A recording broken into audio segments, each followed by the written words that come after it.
But sometimes even unlike what the Bible talked about, new wine in old wineskins that cannot coexist, I still do believe that we can have coexistence. And I think that's the biggest challenge to policy implementation. Do you shut off completely from old to new? And everything we're trying to do is right. I can tell you I'm more than convinced from where I sit. But the implementation needs to be cognizant of the need to avoid disruptions. Because even wonderful things ought to be, calibrated in such a way whereby, there's not a one time you shut off the country to implement it. At Ukuta imeandikwa kwa notice board of the country, Kenya is closed for innovation. No, it can't happen. So since we have to coexist old and new, then I think that needs to have some tampering with some patience. The efforts that are being made are clear, and as you say correctly, it's not the first time. 2015 was also not the first time. This issue has been there with us for the longest time. But the question that one keeps asking, because those who are young in 2015 are no longer young now. Those who are young in an earlier time have become older. What is it that is bringing this about? Is it that what is being consumed is addictive? Is it that many young people have a lot of time on their hands and they do not know what to do with it? Is it that they do not have jobs and these illicit brews are considered significantly cheaper? What is it that is making it? Because in the absence of the demand for this alcohol, the problem would not be there. So let me put it this way. First of all, we are the problem. I don't know from where we created this activist economy or activist country. Everybody is an activist.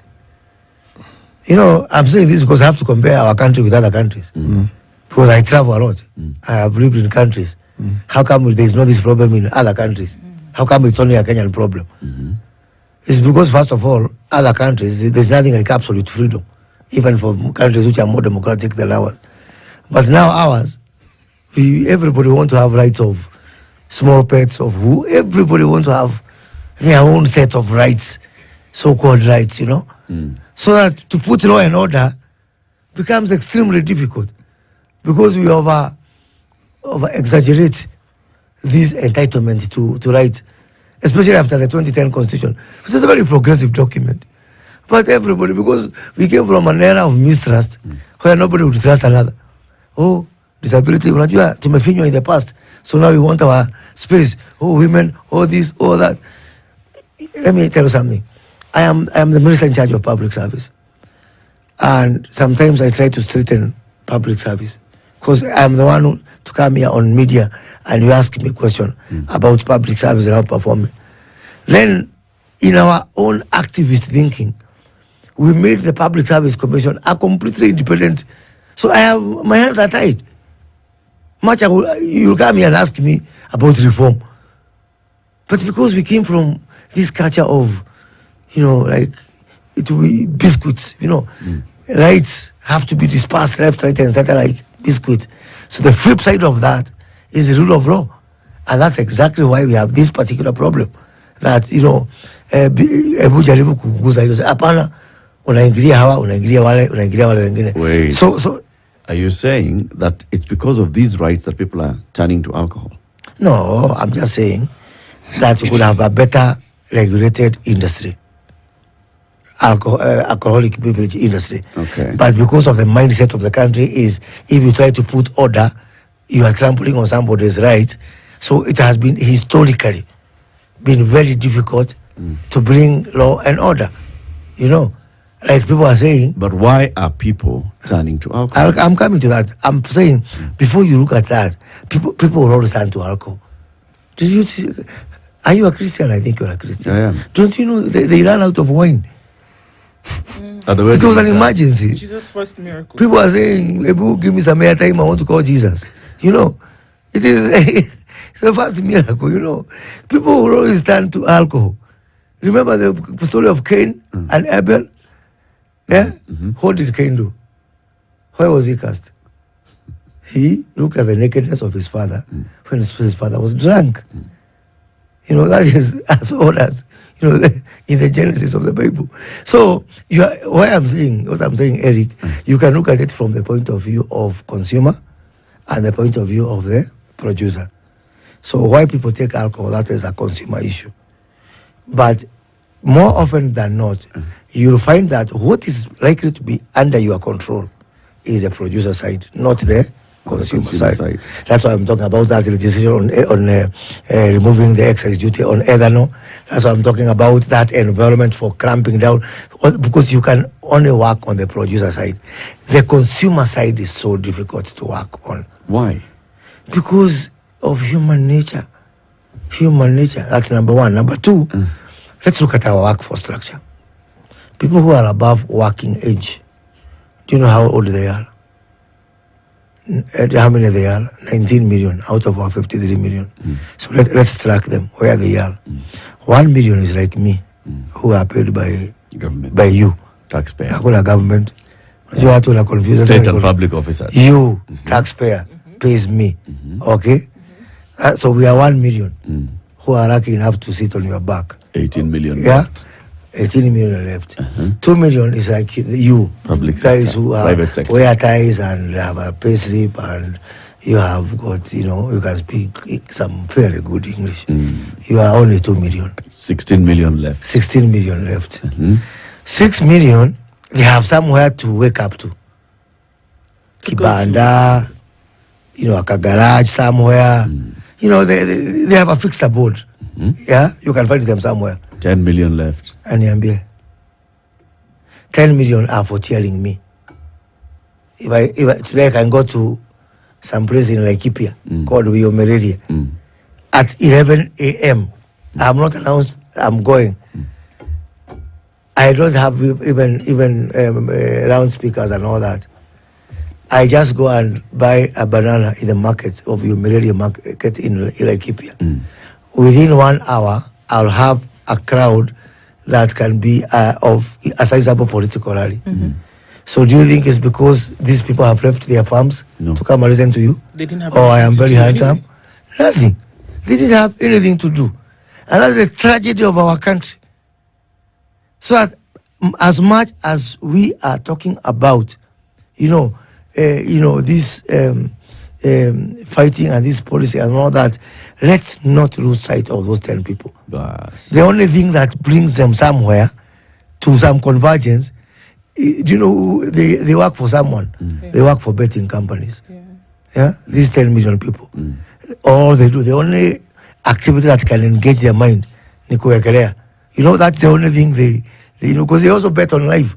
So They are good bettors. So what brings them to that rally is the hope that there could be something that we put No, together I'm just that talking day. about the idleness. No, I understand. Yeah. So now what we're saying essentially is that we had a conversation in this room about this very thing, and we said, unfortunately, it would appear as though the root cause of the issue is not being dealt with, and it looks like a firecracker kind of approach, whereby we're not looking at those 10 million people who do not have a solid source of employment, who have gone through some kind of trauma at some point where they don't have anything to come in during the day, where they don't have a source of income. And so it's frustrating. And the very little thing that they'll get for some of the comments that we see here, 50 shillings, 20 shillings, can drink something that will either turn them blind or kill them before the day goes out. They're Absolutely. drinking this stuff every day. But there's a reason why they're drinking it. Absolutely. And that's why even I've been saying for some time, you go to the US, there are those things where there cannot be a Republican or a Democrat. If you come to issues of security, issues of even basic freedoms, there's some terrorism, there's some things when it comes to those issues, it's issues of Israel. There stops being Republicans and Democrats, liberals and conservatives. All those borders collapse. So those things are what I call uniquely American. So what are the things that are uniquely Kenyan? That you can agree. There's none. That's a problem. Where we say this one, doesn't matter whether you are government or opposition. I don't know Kenya Kwanza or Azimio. This issue of, if there was such a list, I would say anything touching on these 10 million people should not have this party or that party, this side or that side, because it is the biggest existential threat that we have as a country. So if I have my way, I would say for these 10 million people, listen, we are now arguing about housing, whether to have housing or not. We as in Kenya Kwanza, we believe we are doing housing, not because of housing, but because of these 10 million people. So it touches on 10 million people, you know? That should have been, in my opinion, the first item on these NADCO discussions. It should have been about Project 10 million, yeah? Because Project 10 million cannot exist in a polarized political environment. Because it is so easy to do what is expedient, what is short-term, what is populist. Because we are competing. We're competing for power. But if we could say, let's quarantine anything that is for these 10 million people, then me, I'll raise my hand and say, okay, my housing, put it there. Then I will say, my industrial parks, you know, in my other job, because of these 10 million people, I want to give them jobs, put it there. I will say, my labor migration, when I'm, you know, trying to get some of them out of this, you know, surplus base, let's put it there. Then somebody from Azimio will come and say, you know, something of fishing boats because of somewhere, put it there. Then we say, this is our bundle, this is our package now. What wa livestock waseme hapana, anything touching on livestock is affecting, is contributing to the 10 million. Then we create a national bundle. I guess that's what Vision 2030 was supposed to achieve. Whereby we say there are things that are uniquely in our national interest that we cannot quarrel about. But because of that, and that's where I really blame our broken politics. We cannot have consensus even on what is coming to swallow us, to completely decimate us. Because look at Nairobi, my friend. Look at Nairobi. What is Nairobi? Nairobi is one big slum with some sprinkles of some two greens. You look at Karen. What is Karen? It is Kibera Annex. You look at, Kitisuru. Muthaiga is Madare Annex. You look at Kitisuru, Rolesho. See, that is Kagemi Annex. We are just one big slum. Runda is Kitokoro Annex. Runda is Kitokoro Annex. Yeah? So it is really, I'm saying Let's this take for a the break. middle class. 25 It's an minutes to existential 8. threat for us. Cabinet Secretary Moses Kuria is our guest this morning. He says he has a big political prophecy. We want to hear that prophecy after this break. Keep it here for that. Good morning. We'll be back shortly. This is the Situation Room, the only way to start your day. Welcome to the... What's uplifting content without a dose of exciting adventure into the world of lifestyle? Strap into What's Your Story? That is how I first came to Nairobi in a hearse. Anyway, story for another day. Okay, yeah, that's for another But that's day. how I first came to Nairobi in a hearse. Calling all foodies. Indulge your taste buds with Tupike, a delightful journey into the world of mouth-watering recipes and culinary delights that will inspire the whole family to get creative in the kitchen.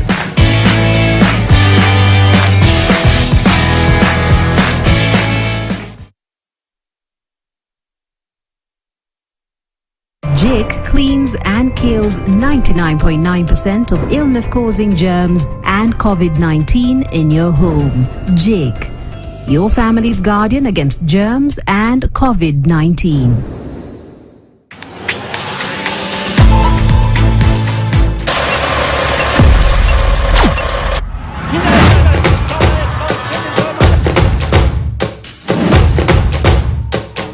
My dream has been try and see if basketball can pay. What's your expectation as a Manchester United fan?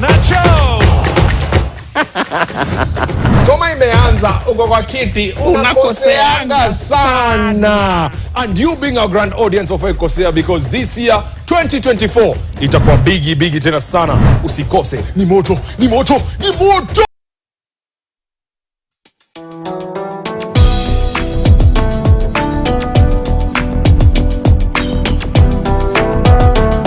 There's a social and peer pressure which exists for individuals to be part of TikTok anyway. Means there's some reasonable desire for escapism, that you want to move away from the things that literally cause you pressure. It's a triumphant return for season 2. Look at the counterfactual they have to defend. They don't spark this interest in religion as much in debate. This will be an electrifying showdown of campus debate.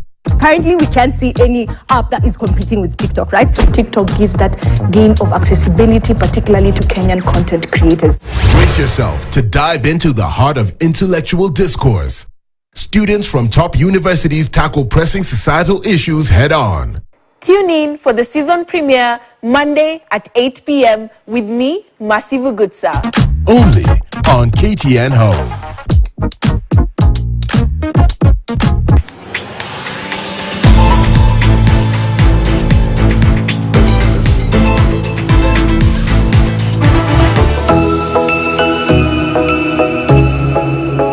Hello, my name is Grace Maganga, an environmentalist and a climate change activist, also a model and a founder, and I am a millennial on the move.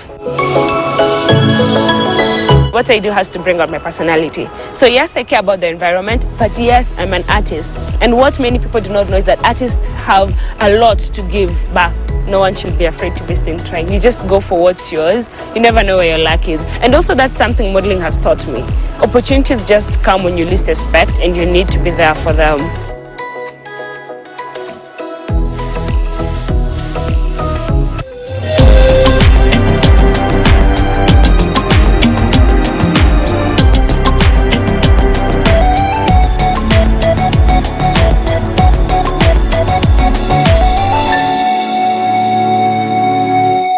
Warm yourself up for more sports, more action, and more fan celebration on Star Times. On Star Times. Stream and catch up on your favorite games. Download the Star Times On app now. Star Times. Enjoy digital life.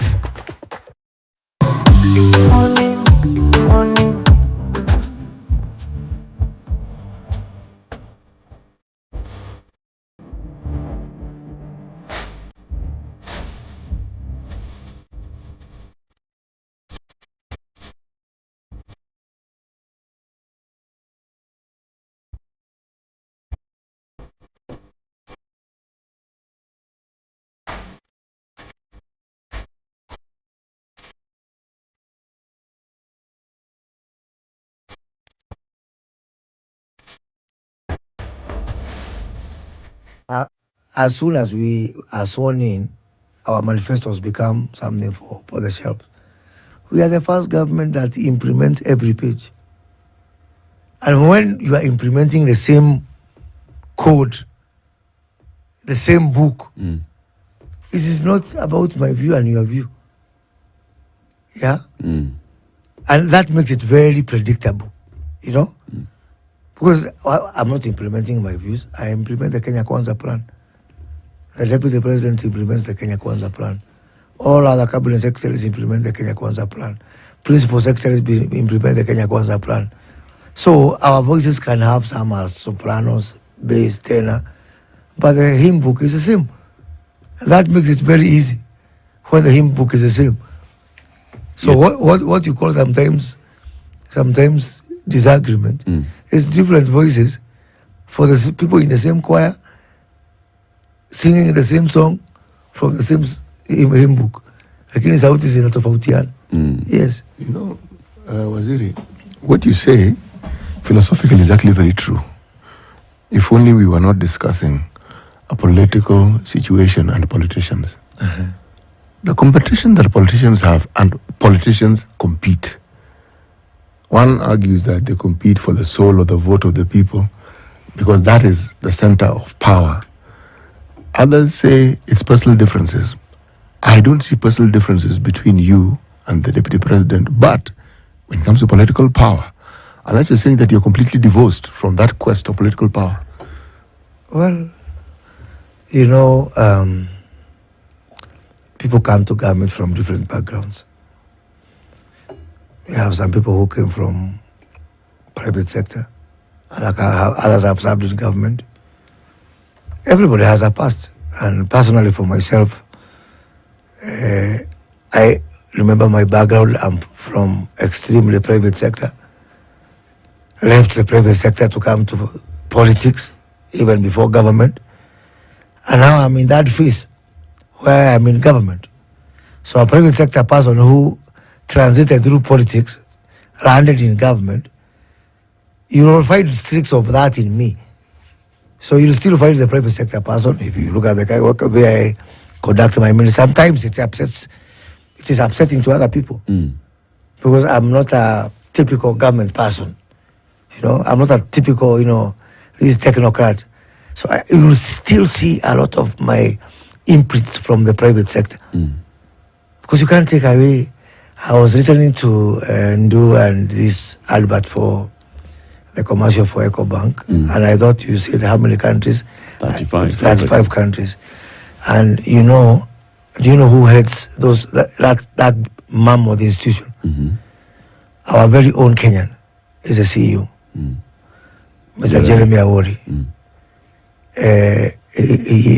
He left APSA recently and is now the CEO heading those 35 countries, a Kenyan guy. When he came back from Canada in 1996, he was employed at one bank called Standard Chartered Bank, and he didn't have somewhere to sit in the corner. He found a guy who was employed 1 year before him, who gave him a corner to sit. That guy was Moses Kuria. Yeah? Today, so I was a year ahead of Jeremy in the same bank. Today, Jeremy is heading 35 countries. Can you take away from Moses Kuria the fact that the private sector part of him that would have, I would be CEO of EcoBank, for example, because we are peers. Now, you can't equally take away politics from me. And the fact that, those skills from private sector, I use them to do my job. My skill from politics, I use them to make my job as a minister more successful. And you also to play politics. Not so? Sorry? When we look at Moses I don't play politics. I use politics because it's the same way I use private sector. So when it comes to implementing projects, do you think you'll find me sweating? Because I'm in somewhere in the deep of Karachuan. Moses. As a politician, I don't know how to navigate. When we see Moses Kuria Foundation starting the Moses Kuria football tournament in Mount Kenya region, you've told us the 11 counties. How many constituencies? 66?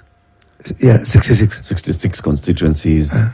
And then we also see the deputy president and the moves that he makes in the region. There's an apparent jostling for kingpinship in this region. No, is that the political you can't equate my tournament with that, because I don't know if Malala want to be a Luya kingpin because he did that region, or Owaro want to be a Luo kingpin because he did that region. Yes, they do. Or Kipchoge Murkomen, if they wanted to be. I don't want to be neither king nor pin, because all I'm doing is really trying to do. By the way, Eric, and you know me for a long time, 2011, you recall, I can show you the photos. I had a similar tournament. 2011. Similar, Nakuru, all the way. The only new thing is we've added Isiolo, because we thought that they are part of a larger region. They have the same problem. 2011, I was not a member of parliament. I was just somebody assisting Kibaki here and there. I did a tournament in the same region. The final was played in Thika Stadium between Imenti North, who are playing in the exhibition match on Saturday, and Nakuru East. And Nakuru East won 2-0. That was 2011. I was not, same course. Actually, you used to call that tournament Mulika Mulevi, because it was the same course about Heritage Bruce. Yeah? That was 13 years ago. Did I want to be a kingpin 13 years ago? I don't know. Did you? You tell us. 13 years ago, surely. I was just real, genuine. And that's the problem with this country, because everything is looked at with political lenses. But you're a politician. Yeah, but politics is not a politics. It's a game about engineers, Pia. Where do people agree that engineers on Hachaga, you stop talking about engineers, you are mesmerized by these people called politicians, media people, doctors. But it's for a very good reason, because everything that happens in this country is determined by politicians. Whatever they are, countries, it's the same. But no, it's not. Oh, it is the same. No. Politicians, anyone whose position is gotten to by way of an election, meaning you have delegated power. You have power. This is the real thing here. You actually do have power. If you didn't have that power, there is no way people would have known you. There is no way you would have come to the attention of the current political party that is in power. There is no way. But it is because of the manner in which you conducted your politics and the way you went about it. Now, yes, your private sector self came into play because it gives you a certain orderly way of doing things. But the political element is what now pushes for what we're referring to as power. I began by saying, if we were not talking about politicians, everything you say philosophically would be absolutely true. Politicians, I do not know of a politician who does not want to increase whatever power they have. I do not know. If you know one, tell me. And if you are the one, tell me also that it is you.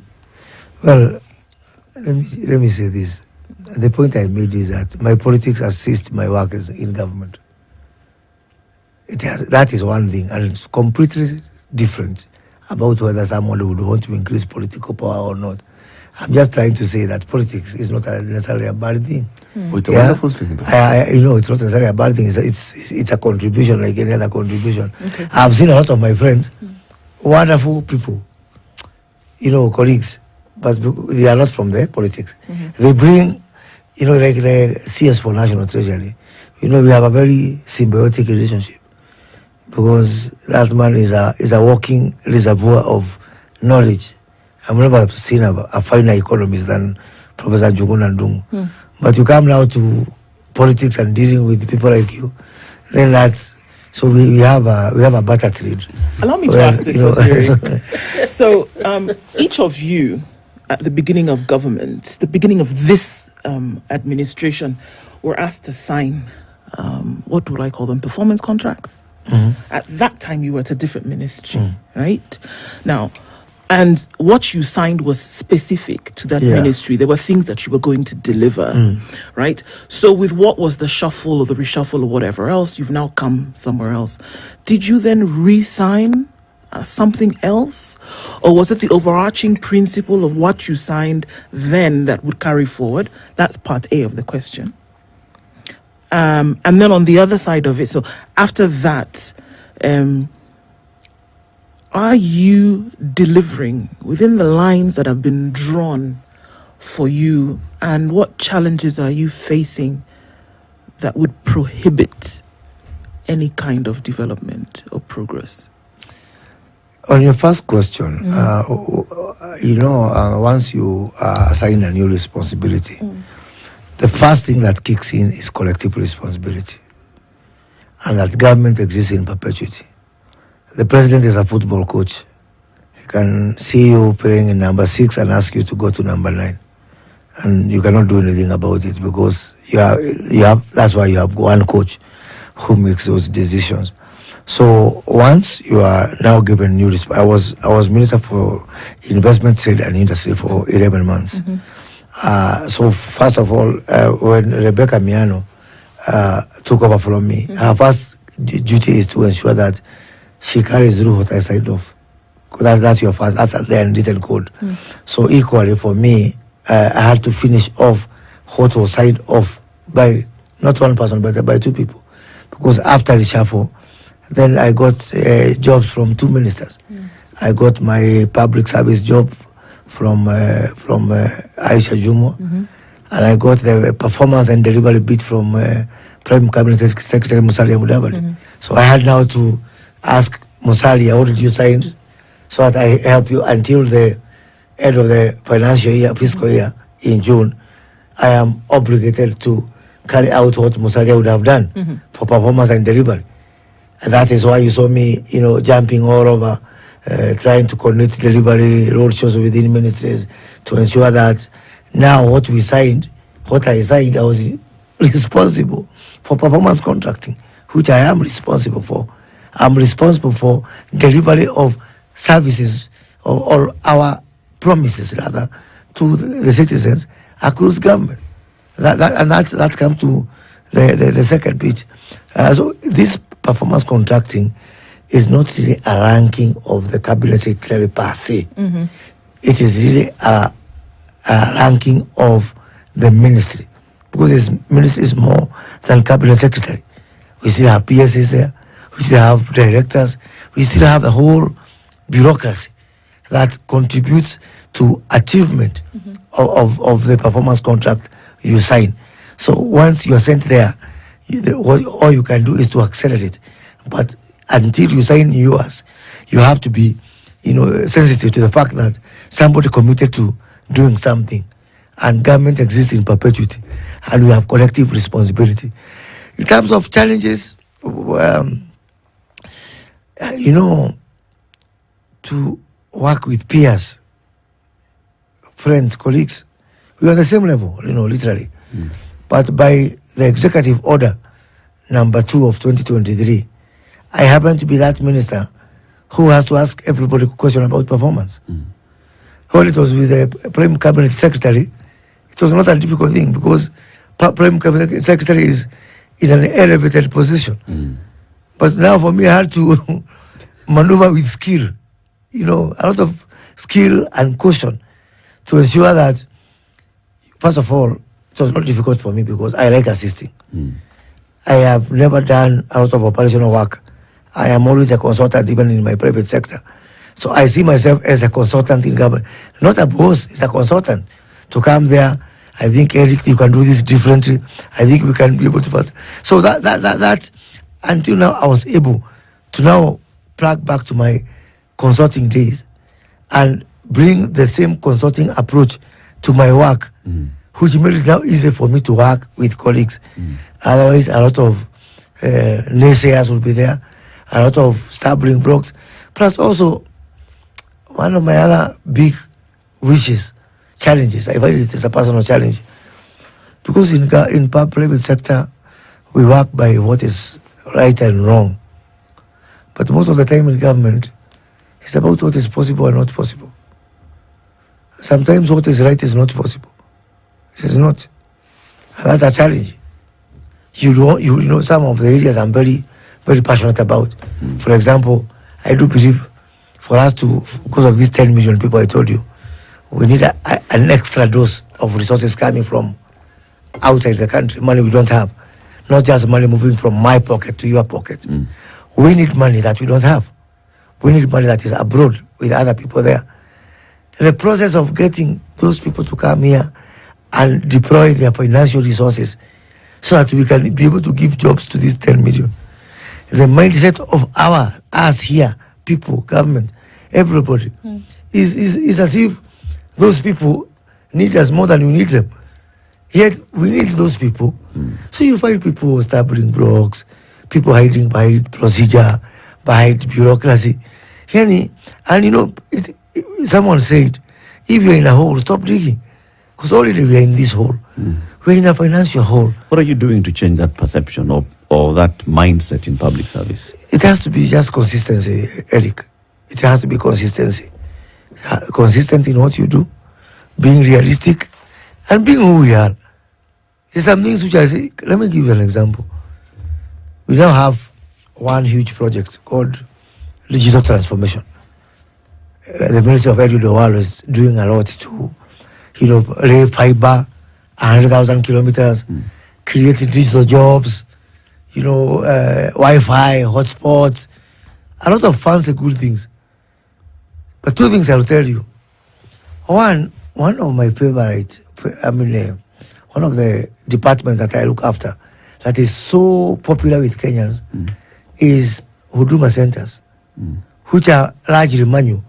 So you think that people will jump in for your fancy digital. But you have to be uniquely Kenyan and who you are.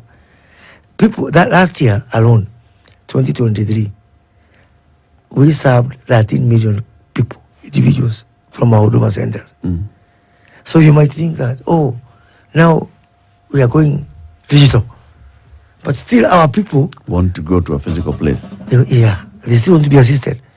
And you have to carry them slowly, smoothly, and transition them to the other side. I am also in charge of some department known as the National Youth Service. And this was a complete shocker, Eric. I now hereby, in this studio, we just did a recruitment of 50,000 servicemen and women. And I'm going to do another one in June to make it 30,000, 50,000 the next year, and 100,000. That's one of my main things I want to achieve here. Because by the time I came in, it was 20,000. So this year, I have increased by 50% only. But the biggest shock, and I thought I know this country as a politician, when we are doing this recruitment, we put in some conditions. And on the day of recruitment, you know, I had come up with some very fair system based on population, given some assignment of how many people I will recruit from ward, because now we are saying that 80% of the police, of the army, of all this will be recruited from there. So for me, openness and transparency was very important. So on the day of recruitment, like the way I used to visit polling stations, I visited a recruitment center in Kajiado, and there was nobody. I said, haven't you heard what the president and I have said? That we will recruit the police and the army and based on this. How come you're not turning up? So the DCC asked me, Mheshimiwa, kuja toka hapa nje, come I show you. Show me the villages. Where do you expect me to get a D from here? D. Kenya is officially a country of D minus. Wow. And that's some reality we have to face. We are officially a country of D minus. That when you even tell people, kwenda kwa jeshi, come I recruit, you can't get this in a village.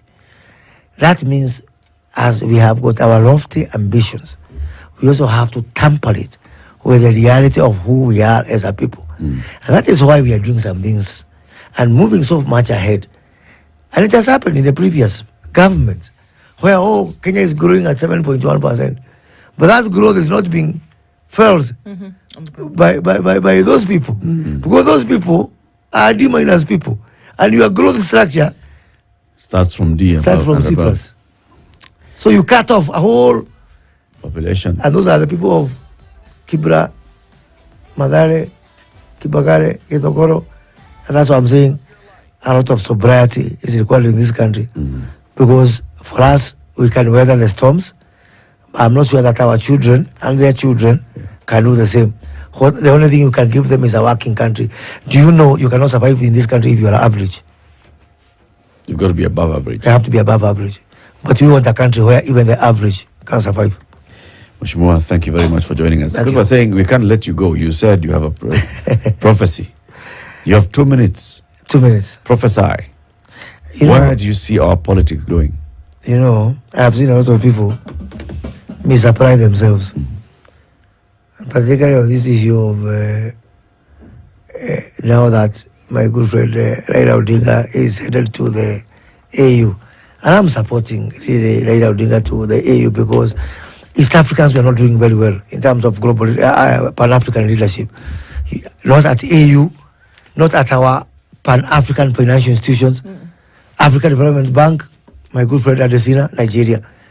Afri-Exim Bank, the big money people who get money at very concessional rates. Professor Orama, my friend, from Nigeria. Africa Finance Corporation, Mr. Sumeira from Nigeria. So, by the way, 2 things we have to get this year is East Africa. We must get AUC and we must get African Development Bank because Dr. Adesina's term come to an end in May, in 2025. In May, they have an AGM here in Kenya. And Kenya, we are preparing to put a bid. So to have representation of people of the caliber of Raila Odinga in AU is paramount, good for us, good for our politics, good for the place of East Africa. And we will do everything possible to ensure he gets that position. The only problem is that people who have got no bearing of history, they think that Baba is going anywhere. Baba is coming back. What do you mean? He'll do 2 years. 2027, he'll be on the ballot. Yes. Why? In fact, I think the t-shirts are ready. Why do you think so? Baba is feeling time. These medias are not very easy. So for him to get something productive to do, it's good instead of wasting a good brain. Why would he want to come back? Who? Baba. Why? Why would he want to come back? Because he was not born to be chairman of AUC. He was born to be a politician in national politics.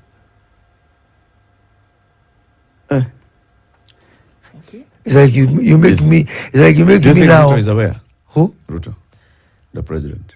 I think the president is doing something from the genuineness of his heart, and I don't think he's tying this to whatever Raila wants to do with his life, you know. I don't think he's asking, what do you want to do with your life? I think he's doing it genuinely.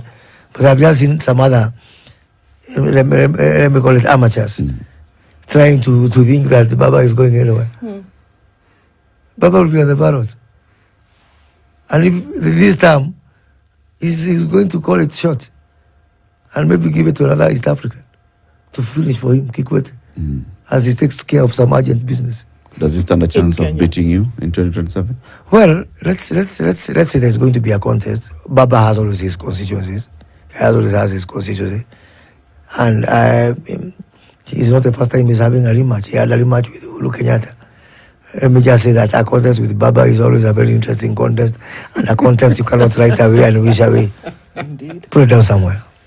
Moses Kuria, Cabinet Secretary, Public Service, Performance and Delivery Management, has been our guest. 4 minutes after 8. Good morning.